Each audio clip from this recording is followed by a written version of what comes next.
Praise the Lord. Welcome to showers of blessing.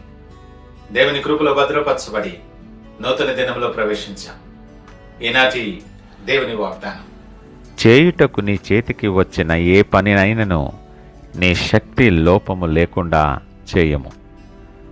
What ever your hand finds to do it with all your might. ప్రసంగి గ్రంథం 9వ అధ్యాయం 10వ వచనం. Praise God. ఈ నూతన దినములో దేవుడు మీ కొరకు సిద్ధపరిచిన ప్రతి దీవెన ఆకాశపు వాకిళ్ళ విప్పి మీ మీద కృమ్మరించునుగాక.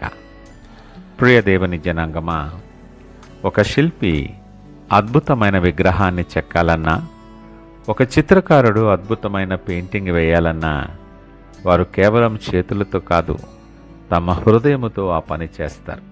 అందుకే ఆ కళాఖండాలు శ్రేష్టంగా నిలుస్తాయి. మన జీవితంలో కూడా దేవుడు మనకు రోజువారీ పనులు, బాధ్యతలు, ఉద్యోగాలు ఇస్తుంటారు. అయితే వాటిని మనం ఎలా చేస్తున్నాం? ఏదో అలా దాన్ని ముగించేస్తున్నామా, లేక మన పూర్తి శక్తిని పెట్టి చేస్తున్నామా? జ్ఞాని అయిన సొలొమోను అంటున్నాడు, నీ చేతికి వచ్చిన ఏ పనినైనా శక్తి లోపము లేకుండా చెయ్యని. ఎందుకంటే దేవుడు నీకు ఇచ్చిన సమయం, శక్తి చాలా విలువైనవి. ఈరోజు మీ కెరియర్లో, మీ ఆత్మీయ జీవితంలో దైవిక శ్రేష్టతను ఎలా సాధించాలో ఈ ఉదయకాలం ధ్యానంలో తెలుసుకుందాం. చివరి వరకు చూడండి. చివరిలో మీ చేతుల కష్టాన్ని దేవుడు ఆశీర్వదించాలని ప్రత్యేకంగా మనం ప్రార్థన చేయబోతూ ఉన్నాం. ప్రియ దేవుని జనాంగమా, ప్రసంగి గ్రంథాన్ని సొలొమోను రాజు తన వృద్ధాప్యంలో రాశాడు. జీవితంలోని అన్ని సుఖాలు, కష్టాలు చూసిన తర్వాత మనిషి జీవితకాలం చాలా తక్కువని అతడు గ్రహించాడు. శక్తి లోపము లేకుండా చేయడం అంటే అరకొరగా కాకుండా, విసుగు లేకుండా నీకు ఉన్న సర్వశక్తులు ఒడ్డి ఆ పనిని విజయవంతం చేయటం. ఎందుకంటే మనము చేసే పని కేవలం మనుషుల కోసం కాదు, దేవుని మహిమ కోసమని గ్రహించాలి. పాతాళానికి వెళ్ళిన తరువాత ఇలాంటి సేవ చేయటానికి కానీ, పని చేయటానికి కానీ సమయం ఉండదని సొలొమోను ఇక్కడ ఒక లోతైన సత్యాన్ని గుర్తు చేస్తున్నాడు. శక్తి లోపము లేకుండా పనిచేయడంలో ఉన్న ఆత్మీయ సత్యాలను ఈ వాక్యాన్ని లోతైన విశ్లేషణ చేస్తూ మనము తెలుసుకుందాం. మొదటిది, చేతికి వచ్చిన పని ఒక వరం. Every task is an opportunity. నీ చేతికి ఒక పని వచ్చిందంటే దేవుడు నిన్ను నమ్మి ఆ బాధ్యతను అప్పగించాడు అని అర్థం. అది చిన్న ఉద్యోగం కావచ్చు, ఇల్లు సర్దడమే కావచ్చు, లేదా దేవుని సేవ కావచ్చు. దాన్ని నిర్లక్ష్యం చేయకుండా విశ్వాసతతో చేయాలి. చిన్న విషయంలో నమ్మకంగా ఉన్నవాడినే దేవుడు పెద్ద విషయాలపై అధిపతిగా ఉంచుతాడని తెలుసుకోవాలి. రెండవదిగా, మనుషుల కోసం కాదు, దేవుని కోసమే. Working as unto the Lord. అపోస్తలుడైన పౌలు కొలస్సీలకు రాస్తూ అంటాడు కదా, మీరు ఏ పని చేసినా మనుషుల కొరకు కాక ప్రభువు కోసం చేస్తున్నట్లు మనస్ఫూర్తిగా చేయండి అని. నీపై అధికారి నిన్ను చూడకపోవచ్చు, కానీ పరలోకపు యజమాని నిన్ను చూస్తున్నాడని తెలుసుకోవాలి. నీ పనిలో చూపించే శ్రేష్టతే నీ క్రైస్తవ జీవితానికి సాక్ష్యం. మూడవది, కాలం బహు విలువైనది. The urgency of time. వచనంలో ఉంది కదా, నీవు పోవు పాతాళమందు పని అయినను తెలివి అయినను లేదు అని. అంటే ఈరోజు మనకున్న ఆరోగ్యము, బలము, సమయము శాశ్వతం కాదు. రేపు చేద్దాలని వాయిదా వేసే గుణాన్ని విడిచిపెట్టాలి. దేవుడిచ్చిన ఈ రోజును సంపూర్ణంగా సద్వినియోగం చేసుకోవాలి. ఈ మాటలు వింటున్న ప్రియ దేవుని జనాంగమా, ఒక నిమిషం దేవుడు నీతో మాట్లాడుతూ ఉంటుండగా మిమ్మల్ని మీరు పరీక్షించుకోండి.